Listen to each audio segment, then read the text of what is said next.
Hey, any dog lover will tell you that dogs improve the quality of human life. In fact, research backs that up.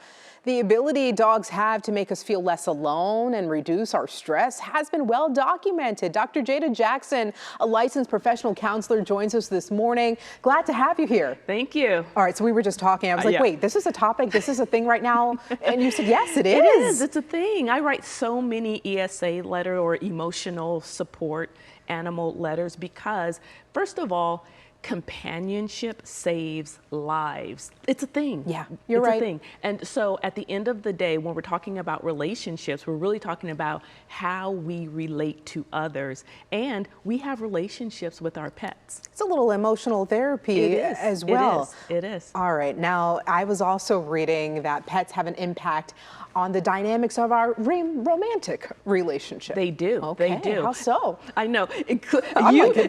She's skeptical. No. Cleo's so skeptical. But here's the thing. At the end of the day, when we come together and we relate, we have to, number one, bond. So we are, connectivity is something that we have to have in relationships, and pets and animals help with that. Yeah. Not only that, it helps us with conflict resolution. It helps us communicate better. We have shared responsibilities. We have to be able to speak about the pet-related issues, and that's all part of kind of what I do from a therapeutic perspective as well. It makes sense. Yeah. Now, okay, are there any specific red flags or warning signs that couples should be aware of when it comes to the impact of their pet ownership on their relationship? Did you know, Cleo, that people use their dogs in psychological warfare?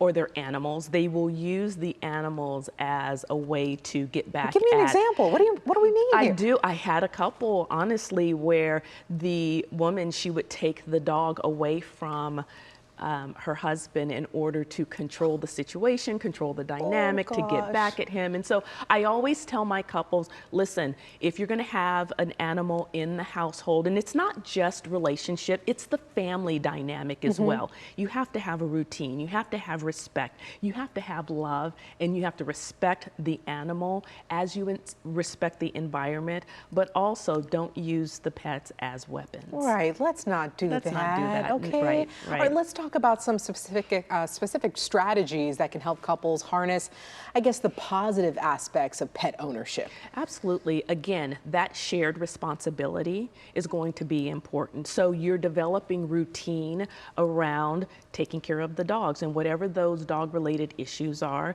you develop that routine and then you learn to communicate better. And I also believe that when you're able to love an animal, you're also able to deal with your own emotions. So it makes you more emotionally aware. I don't really like to say emotionally intelligent because that's become such a buzzword. Right. But you become more emotionally aware, not only of yourself, but of taking care of something outside of yourself, which builds character. Right, and that's very important as well. Do you find that pets can act as, I guess, an emotional bridge between partners when it comes to times of conflict, maybe? In conflict resolution, believe it or not, dogs are able to minimize the intensity of a situation. And, you know, I've seen it myself. I have two amazing little dogs, and, you know, Toby and Lucy. And, yeah, and sometimes they reduce the stress in the atmosphere just by being who they are, because they love unconditionally. So sweet. This was actually awesome. I learned a lot here. Dr. Jada, how can people get in contact with you? Absolutely. They can go to totallifetexas.com, dallas.totallifetexas.com, and we work with relationships and we work with pets, and for those who want emotional support from a pet, we do that as well. Perfect. Thank you so much for joining us here on Daybreak. You